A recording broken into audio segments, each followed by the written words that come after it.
All right, thank you, Reagan. I'm going to have everybody with my panel sit up at the front, and we'll get everybody situated just a little bit. And I don't know, I have a couple questions because I'm at Colorado State University. I'm an ag economist. I was a faculty member there, now in the Office of Engagement, which means I get to work on issues that involve the community.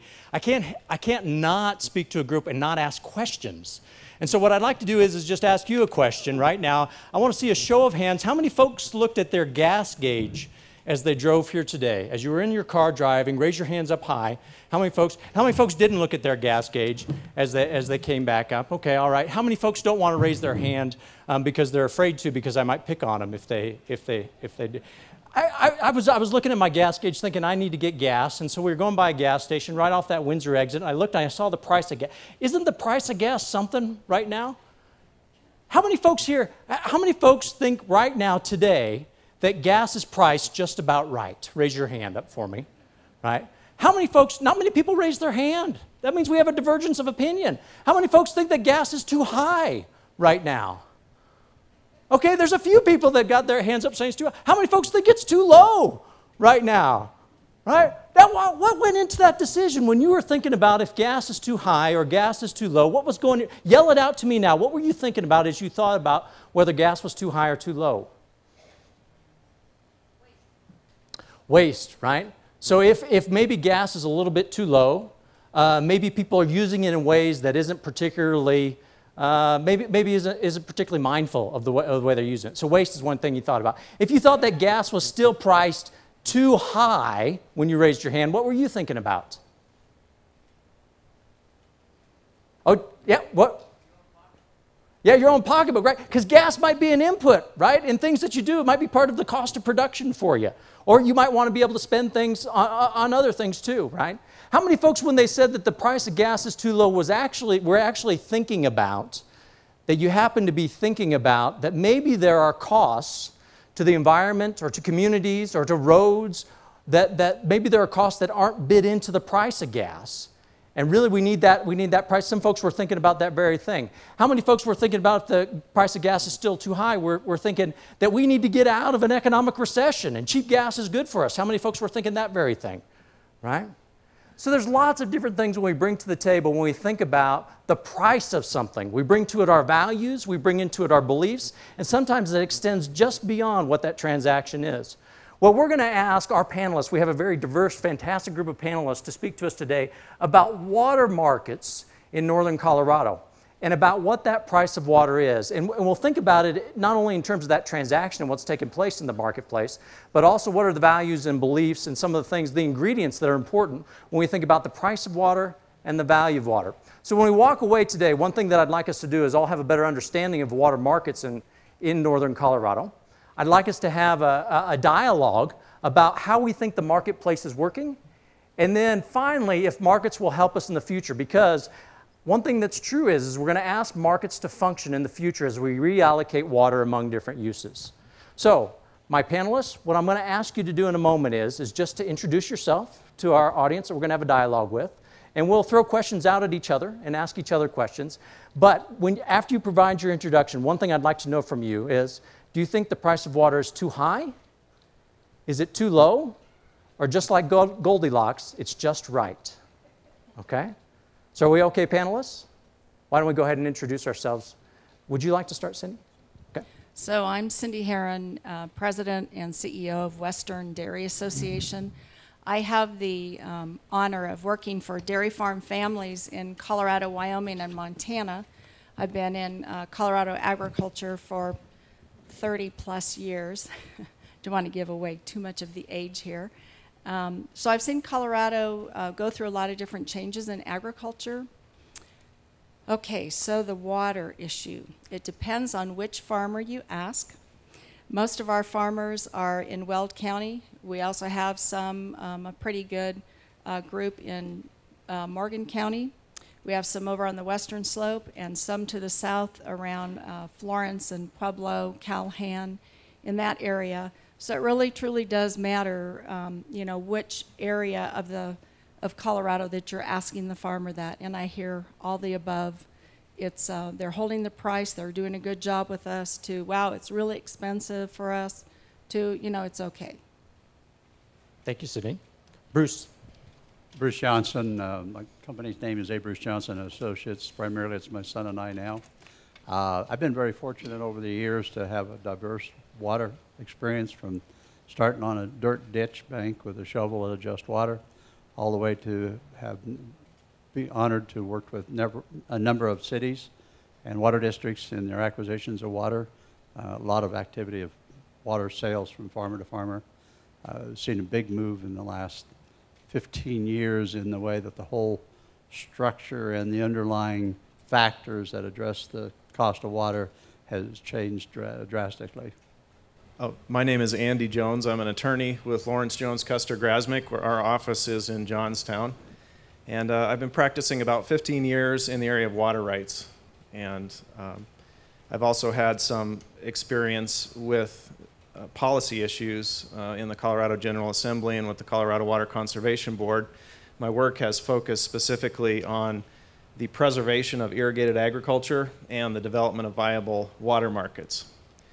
And I think the answer to the question, is water too high or too low, depends entirely on who you ask. So just to simplify that dramatically, to the end user, to myself as a resident of Windsor or residents of Fort Collins, the water you get out of your tap and pay for is dramatically, dramatically undervalued in terms of the what it takes to obtain that water, to treat it, and so on. If you ask a farmer the same question, he will tell you, or she will tell you, that the water is dramatically overpriced. In other words, the cost of the water in relation to the product they're producing and the profit they're able to make from that product is completely out of whack. And at many times, I think it begins to be a question of whether that water can viably be used to produce that product in the first place. So this is where we begin to see some of the pressure for those water rights to move from agriculture to the municipalities. My name is Greg Kernahan, and I'm the manager of ecosystem services for Ducks Unlimited. I've lived in Colorado for the last 15 years, and obviously as a duck guy, it's my job to make sure we get wetlands out on the landscape, which you can imagine when we're fighting over water for ag and municipal and industrial uses, trying to convince somebody to give some of your water up for ducks is not an easy job. So pretty early on, I figured out that if we're going to be successful, we have to work together with the folks that own the water rights, and for the most part on the South Platte and the Poudre, that's the agricultural producers. And so we've had a lot of success over the last 15 years with that program.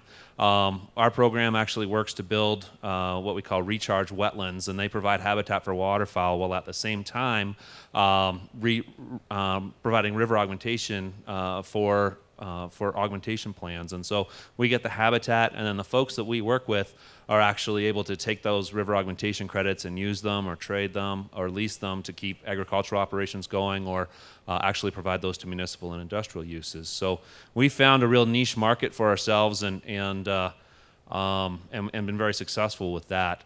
But in spending all that time working on ecosystem services and on wetlands, you know, as a nonprofit, we will take any gift of water or land that you might have out there.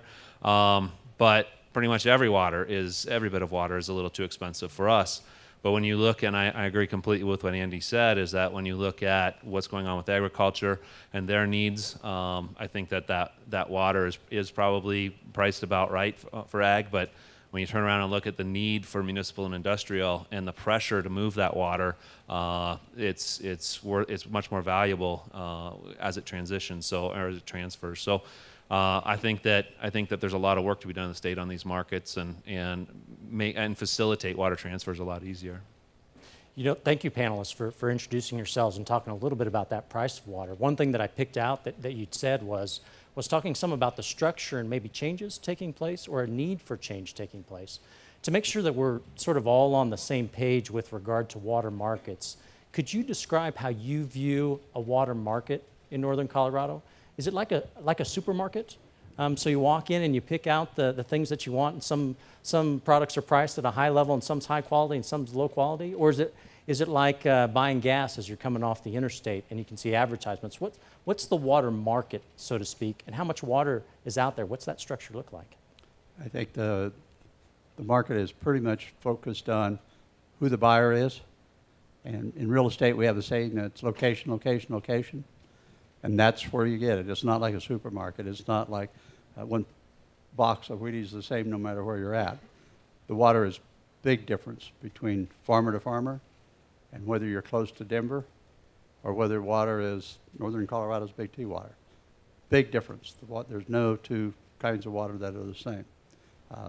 They make comments in the legal profession about different colored water. And it's that way more from the legal structure, location structure as to what it is, what its use is for. I mean, for right now, we have a range between less than $1,000 an acre foot to over $30,000 an acre foot. That's a big range, and that's basically location and what's the use is going to be for demand and location.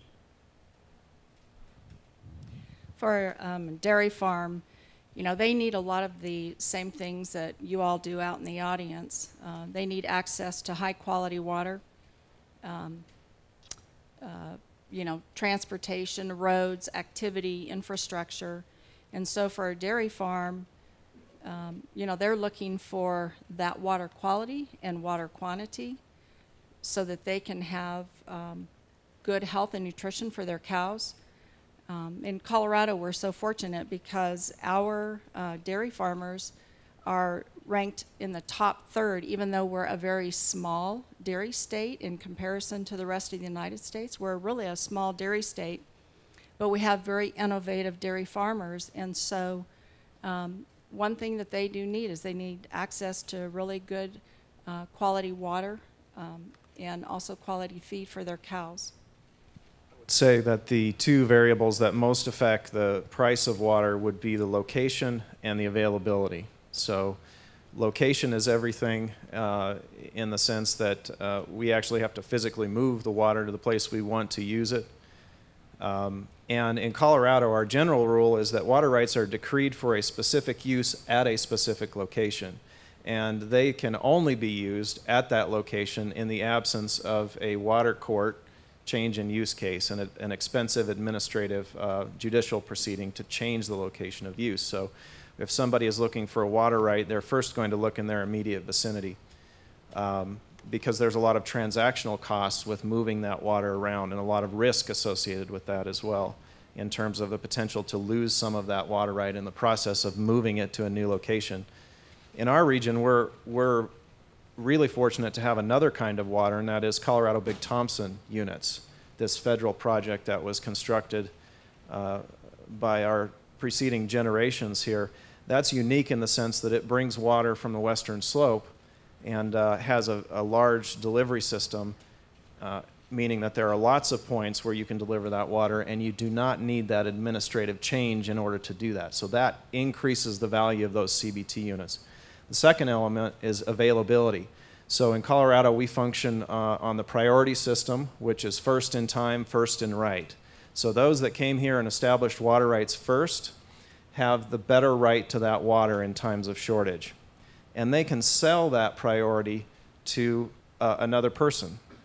So to the extent that your water right is first in the priority line as opposed to 270th in the priority line, that means that your availability of supply is more certain, and that makes that right more valuable. Another thing that can increase the certainty of supply is storage. So if there's storage associated with that right, that can also increase it. So again, we have our native water rights here on the Front Range. Most of them are direct flow rights. There's some storage rights, but a lot of direct flow rights, and they vary in priority, so their values are going to vary accordingly. And then we have this unique thing here, this CBT project, that has a lot of storage that makes it relatively reliable. And so again, you see a boost in the value there because it's available in a lot of locations. And so that's the reason why the CBT units are probably the highest priced water in our vicinity. Maybe a little more than you needed there, but. No, thank you. Great. Yeah, I think there was just a couple of things that were mentioned that are really important. And Andy and I have been working for a few years on a concept called the flex market. And so I think because of that, I tend to think of a market, a single market. But I'm not sure that that's really the answer. I think it may take several different types of markets, everything down to individual trades to something that's a little more regional and works for a lot of different interests within that region. And then I think something that Cindy mentioned too is often forgot is that water quality. We have such a focus on water quantity because of the scarcity and because of the increased potential for drought. But water quality is becoming a major issue for our basin. And I think that as we continue to lose water for whatever reason, new diversions or new uses or climate change, it's going to be more and more important to think about that water quality potential and the markets and the trading of the value of what high quality water might actually be out there. So I think there's no single one market or single answer. One of the things that I heard you speak a little to was that maybe water markets needed to evolve, and that maybe they could still provide an incentive for the wise use of water. So that's actually, that would be kind of the springboard that I would ask you that question. How do water markets need to change if we need to address increasing scarcity within the Poudre River Basin? Would one of our panelists like to jump in on that, Bruce? A number of ways I think it can happen is, as we indicated, storage gives you a time factor that, as we heard various speakers today, there's times when they've got plenty of water and there's times when there's a shortage of water. Reservoirs are my thinking is the answer to that, whether it's the cities or whether it's us in agriculture. The Big T program is tremendous storage, so it's usable by many people anytime they want to use it. And that is the big factor why it's so important. If we're out of water and we're thirsty, we can't wait till next spring when the water starts flowing. So that's the way of handling this.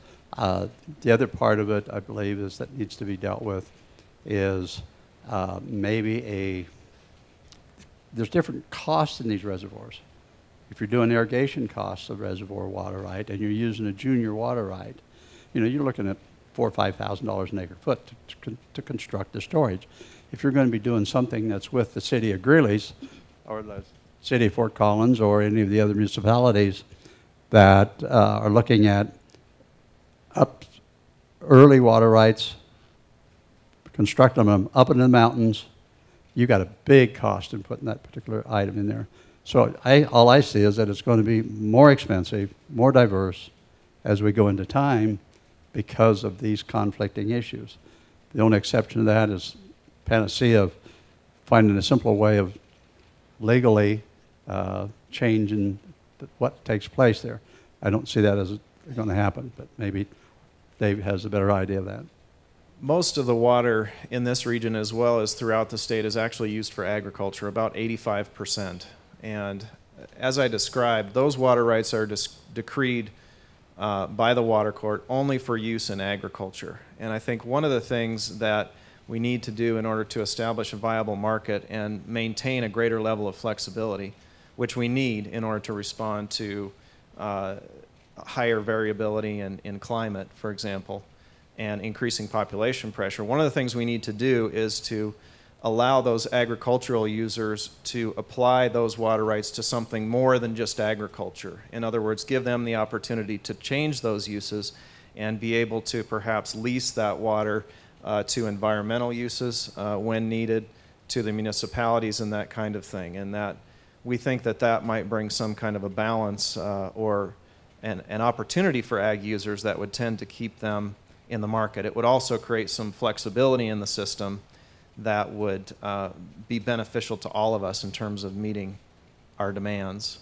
And so we've actually been working on this. We call it the flex use concept. And Representative Arndt from Fort Collins has sponsored a bill in this year's General Assembly that proposes to allow ag users to do just that. So she's taking a leadership role on that in the General Assembly.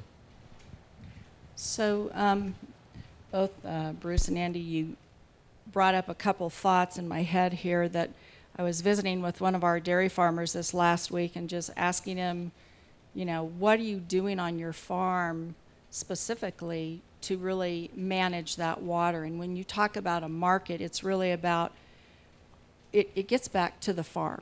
everything to me comes back to the farm. You know, what is a successful water system on a farm?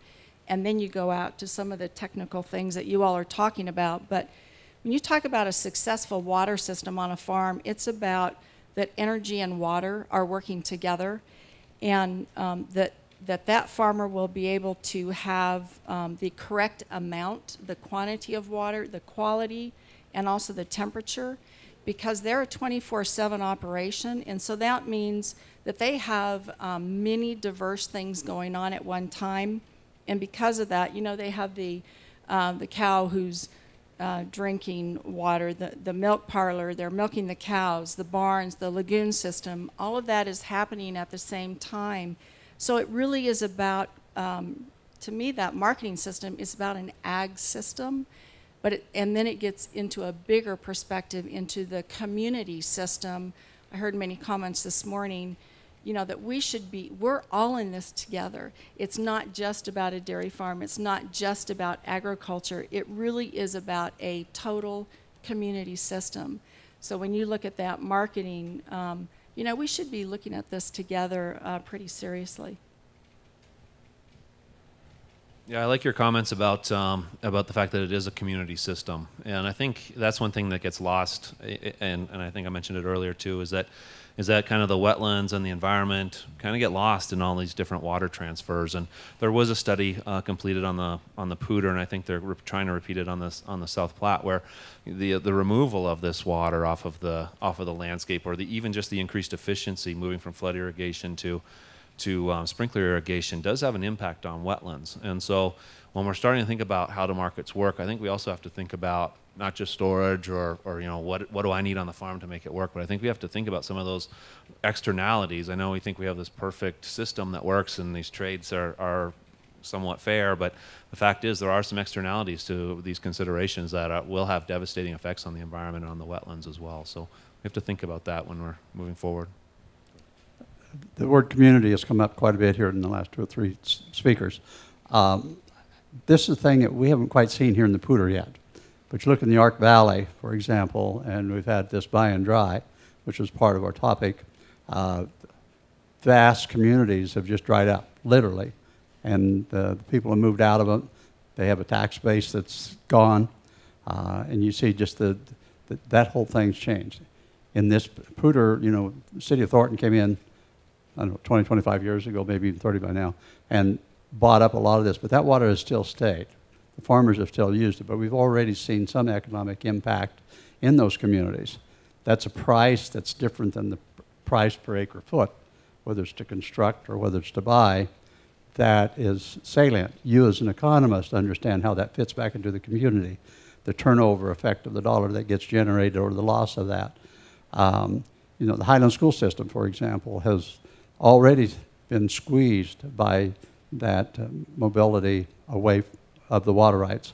So I think that's something that we need to think about as we go forward, because there's a tremendous pressure out of the Denver metro area coming into our area and buying our water rights. And that's a quick buy and dry. The city of Fort Collins, the city of Greeley in northern North Weld County Water, by and large, they have left that water on the farms because they haven't needed it yet. But I think that's something we need to be looking at when we're looking at the price of this water. So a couple things, both Greg and Bruce, that you had mentioned was that in a market-based transaction, there may be costs that are not part of the price of water that may come to a local community or may be part of the environment. Do we need to have markets evolve to take into account those values? What would we lose by doing that, or is that feasible? Is there something that can be done in that area?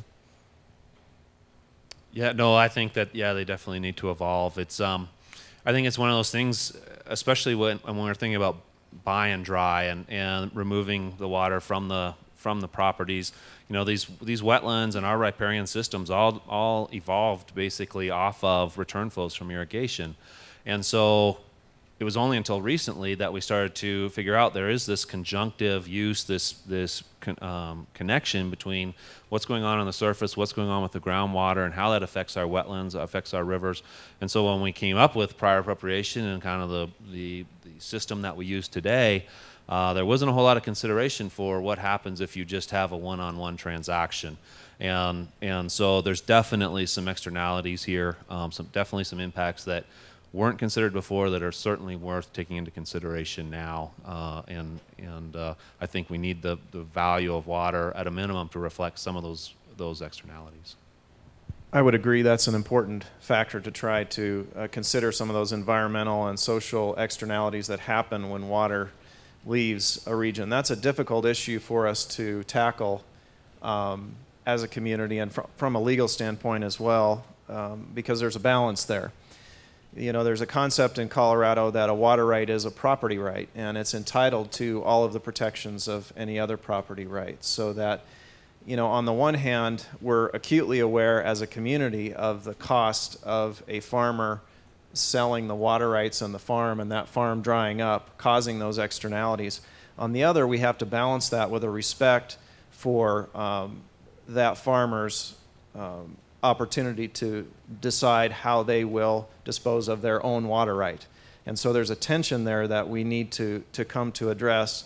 I think any solution that we have for addressing those externalities has to recognize the property right nature of that right. In other words, just to come in and to simply say, thou shalt not do this in this location is going to be met with a flurry of lawsuits alleging a taking, you know, and so there's a balance there that we definitely need to strike between those two things. But this really touches on a point that is one of the main things that I've observed working in this area and working with groups really all over the state on this buy and dry issue. That is, because of the difference in the value of the product that's produced in agriculture versus using the water in a municipal industrial setting, the differences in those values is so great that there is no question that we will see the migration of water from those ag uses to the municipal and industrial uses unless we take action quickly and decisively. And so this is an issue that's near and dear to my heart as a Northern Colorado native, that as I sort of apply my experience throughout the state and look at our own neighborhood, I think this area is really at risk for a kind of a rapid buy and dry event because of these pressures. And so it's important for us to think as a community about some decisive action we can take to prevent that. I'd like to dig in just a little deeper into this idea. So I was reminded of, my kids and I watched the TV show Mythbusters on the Discovery Channel, right? And so when they test a myth out, that these guys will use scientific principles, and then they'll either confirm that something happened, it's plausible that it happened, or they'll say not a chance that thing could actually take place. And so what I was going to ask you was, is it a myth that North Denver communities are coming to Northern Colorado to buy water? And I saw all of you shake your heads yes. So I would say that's either confirmed or certainly plausible. Are they the only drivers of the water market in Northern Colorado, or are there other drivers too? Who's driving the marketplace right now, where we're seeing prices increase so much, as Bruce had mentioned?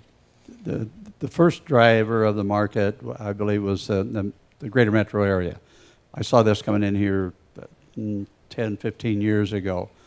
They were coming in here fairly aggressive, especially down closer to Denver.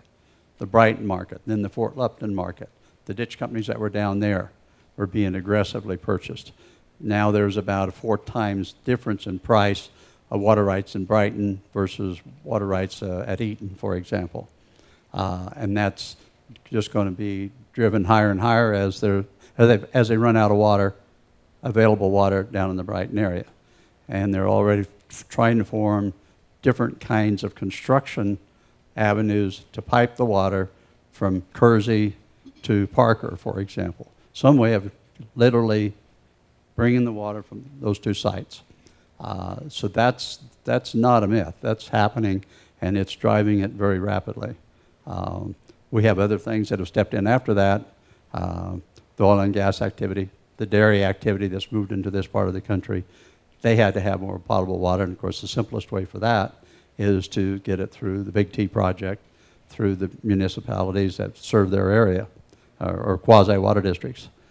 So you get that particular factor that's involved. Oil and gas is real simple to go to industrial use. Again, Big T was the factor. In 2 years, Big T went from 9,000 to something in excess of 25,000 acre feet. That is moving fast, and that should be a real button, a real spotlight as to what is happening. And then the other water rights are going to be following. And whenever you look at, on the average, there's the equivalent of the Horsetooth Reservoir leaving the state every year on the South Platte River. That's water that could help change this whole economic cycle that we're talking about. But that's my bias. You know, I also look at some of the outside factors that come into this that may not be directly right in front of you, but part of it is the age of our farmers in general in ag. You know, what are they handing down their agricultural operation to their kids? It's about the price. You know, are we really in a sustainable agricultural business that also means there's good economics, profitability?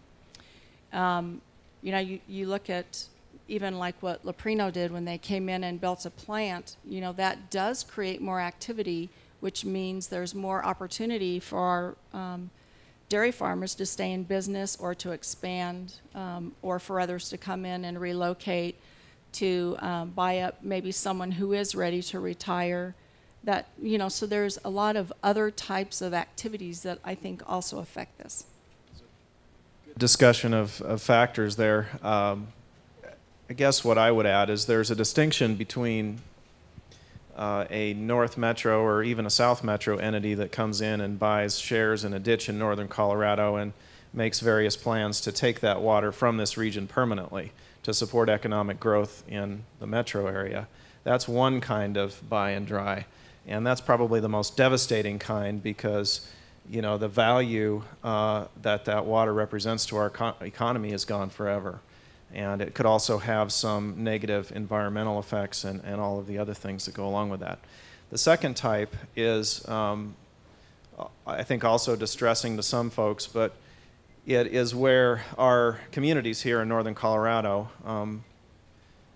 expand, and as a result, the developers who are building those developments need to dedicate water to the municipalities in order to support that growth. So in that case, in many instances, you either have CBT units that are bought, or if it's native supplies, the farm itself has become a subdivision.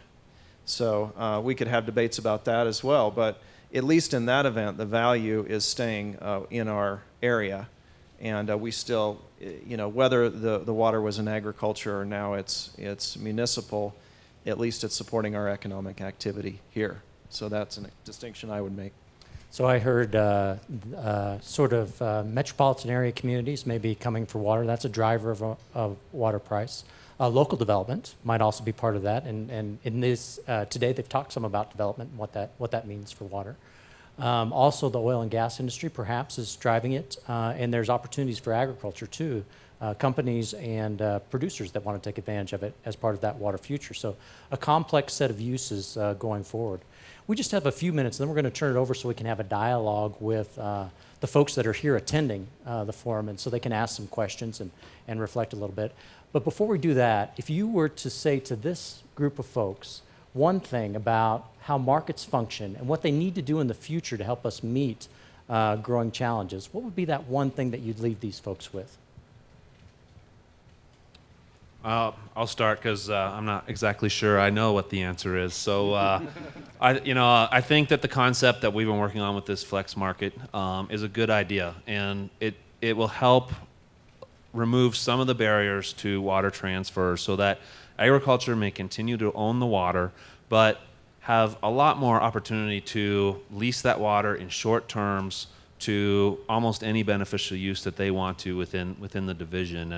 And I think that's one way when Cindy talks about other opportunities, you know, it's not just building the plant, it's actually, well, how else can I make money from the assets that I have? And so if we can remove some of the barriers for the folks that own this water, which is agriculture at this point, I think that we'll see the youth coming back to the farm, they'll see the opportunities, and it may not just be farming, it may be a much more modern, much more sophisticated business plan. But I think that's one of the easiest ways we can make some changes at this point. One thing I see that was alluded to a little bit this morning is different kinds of water. By that I'm saying whether it's potable water or whether it's irrigation water. Cities, and especially some of the newer subdivisions, have come in with a dual source. So some of that irrigation water can remain as irrigation to take care of some open spaces. There's a cost effectiveness there, and that works real good with this trade-off, if you will. The mechanics get to be involved in the trade-off is trying to operate an irrigation ditch whenever you may have a half a ditch or you may have a full ditch, and we even have trouble with that sometimes just with the priority system in the Eaton ditch, for example, because we have to have some of our, most of our senior priorities intact. In other words, the river's high enough for us to run those before the ditch, as large as it is, can operate the ditch. So you have some mechanics that are on that.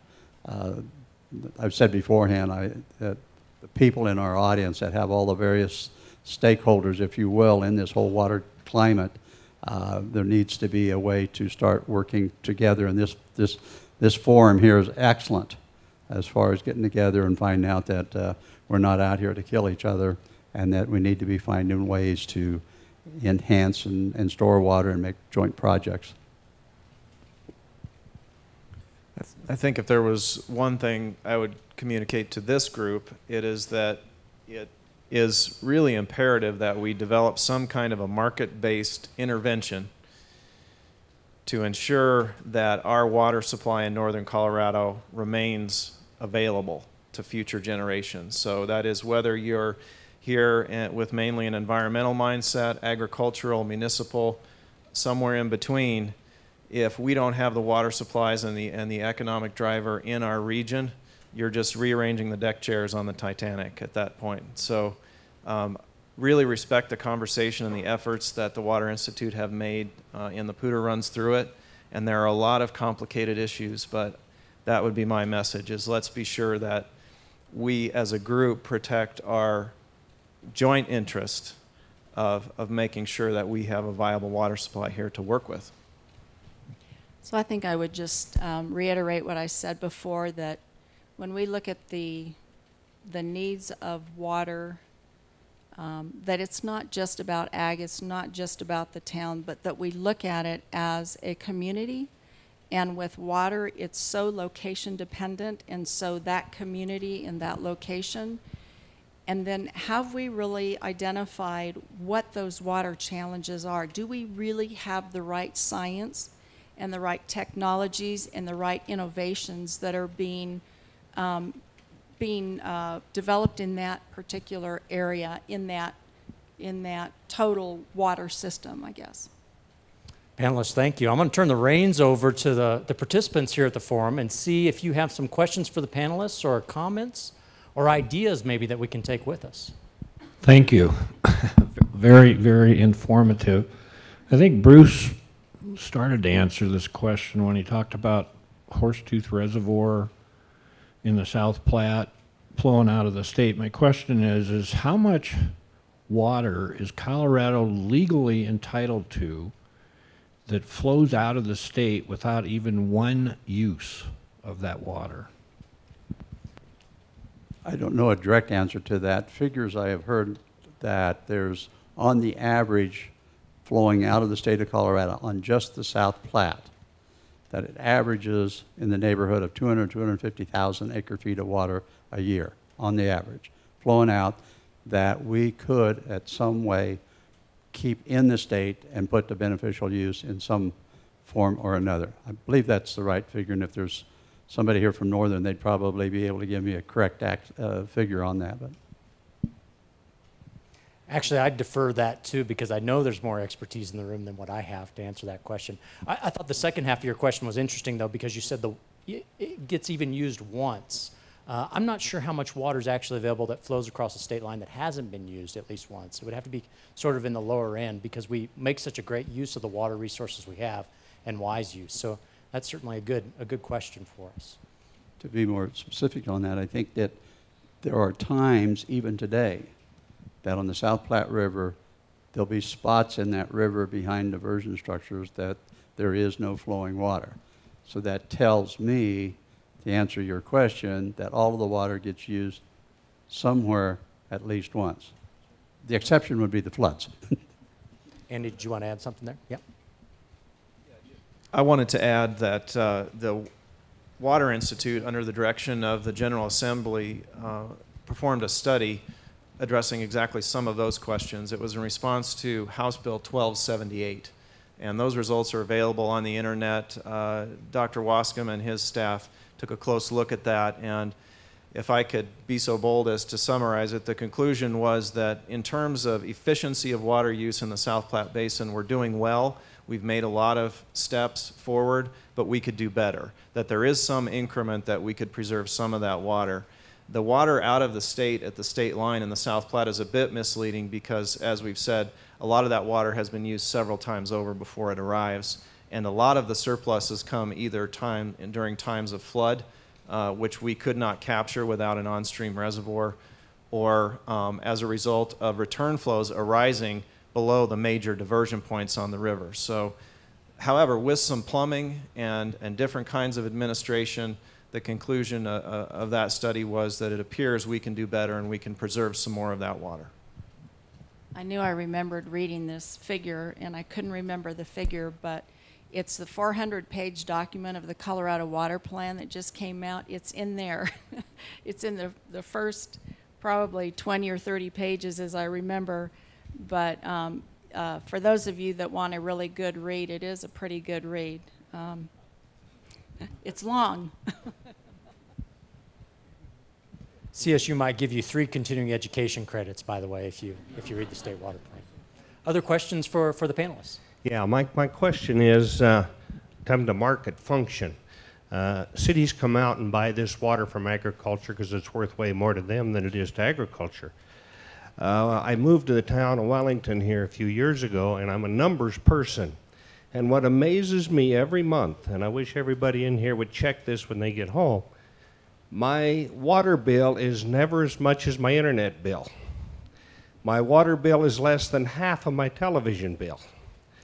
Now, in a capitalistic society, what are our priorities here, and how does that make market function work, and why should something that's the least valuable of bills I pay every month, why should I worry about conserving that? Panelists, would you like to address that question? I've been where I come from, I guess.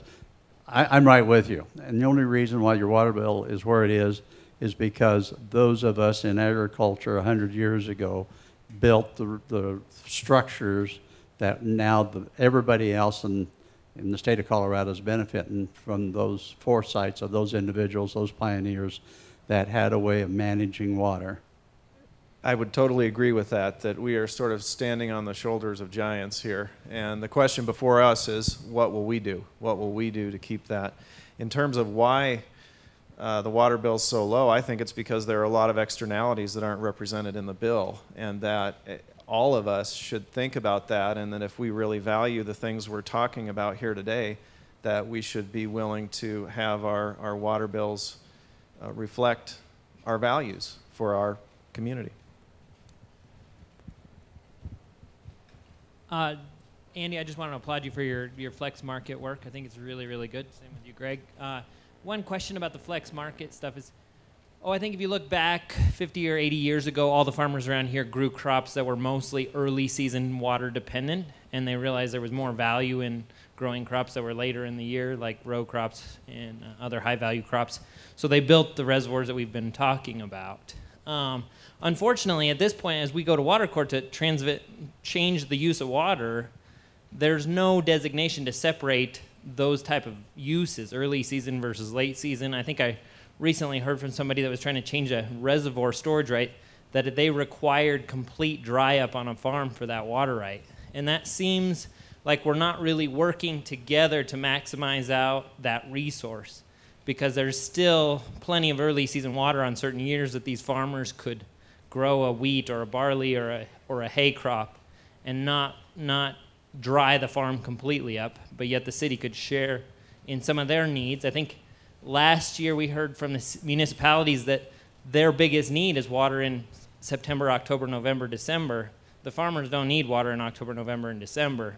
So I think that there's a little disconnect in that cropping types and what value of water is at each time of the year. And I know you guys talked about the value is only where it's at and how good it's at and where the market's available for it. But I think we got to dig a little deeper at times. With regard to Representative Arndt's flex water bill, what, if anything, does it provide to protect the decreed water rights of the farmer who's interested in entering into an agreement about flex water? The flex water bill provides that in order to get approval for this kind of flex use, that water user would need to go to water court and submit an application, which is then reviewed by the water court. In certain circumstances, he or she could do that also using a substitute water supply plan and administrative approval given by the state engineer. So there are protections built in both for that water user and all the other water users that are relying on return flows from his use. It seems like, so we talk about free market, and to the extreme, it's basically how do I make profit, or however you want to look at that. And then we've talked about the values question. It seems like what people are trying to say is we need the economics of the free market and flexibility, but somehow representing the values. And one example is the open space tax, which passed in Larimer overwhelmingly, but that only goes to certain things. Some folks 10 years ago or so have looked at creating a water bank where agricultural land could be purchased, kept in ag, and so that somebody who was at the end of the line with health problems or whatever reason and wanted to sell, that there was an alternative. So I'm just wondering, is it an education thing? Is it a capital thing? How do you have the opportunity for the values to be introduced into the free market? So innovative ways that we might introduce values into a water market system. Any concepts or ideas? Greg, you look like you have. Yeah, I think you're probably right about education, and you know, I've spent really the last year looking at a lot of different markets and how they're structured, and the fact is, even within the science, there isn't a whole lot of communication between the science, between what's going on with science, what's going on with the economics, what's going on with different policies. And so I think there's a lot of just education that needs to be done amongst the sciences, but then also with the population to introduce those values. And you know, a good example, I guess, as I mentioned earlier, are kind of the dry up of wetlands due to the dry up or change in agricultural practices out on the landscape. And I don't think anyone has really stopped and thought about that a whole lot. And so I think as we go and talk with municipalities, and this is getting back to, I think, Andy's answer earlier about the prior appropriation system, is as we go and talk to municipalities and educate the constituents as to the fact that they probably should pay more if they value having wetlands on the landscape, if they value having ag on the landscape, and I think that's a really important part of this. There's a huge education component that needs to happen before we'll have any success with some of these markets. I tend to agree. I think education is important in terms of practical, steps. Probably the best way for environmental and social values to be represented in the water rights market is for them to participate as market players. And that's what I mean by a market-based intervention. In other words, if the desire is to have increased flows through downtown Fort Collins, then perhaps the answer is to purchase senior water rights to support an in-stream flow. If the desire is to maintain an agricultural buffer around the city of Greeley, then perhaps the answer is to develop a program to purchase farms, put conservation easements on them, and make it desirable for young farmers to move in and begin farming those parcels. So that's what I mean by a market-based intervention. I think that goes to your question, which I've kind of forgotten now. No, that's okay. That's a perfect answer for it. I've forgotten the question as well. Now, I think you're right, though. I think one thing I've heard from the panel is that the market system plays a role in being able to reallocate water among uses. It doesn't always provide a perfect way to encourage the wisest use of water, And perhaps we have opportunities to improve infrastructure, and perhaps we have opportunities to improve the way transactions occur. It'll be a piece of what we use in the future, but there may be opportunities to introduce new players into the marketplace that will reflect some of the unintended consequences that take place with current transactions. And so that's all food for thought of us in forums like this one, and when we take it back to our organizations to think about changes that may happen. So with that, I want to thank each of our panelists, and if the audience would help join me in thanking these panelists. Greg, Andy, Bruce, and Cindy, we really appreciate you helping us better understand markets, water markets in northern Colorado today.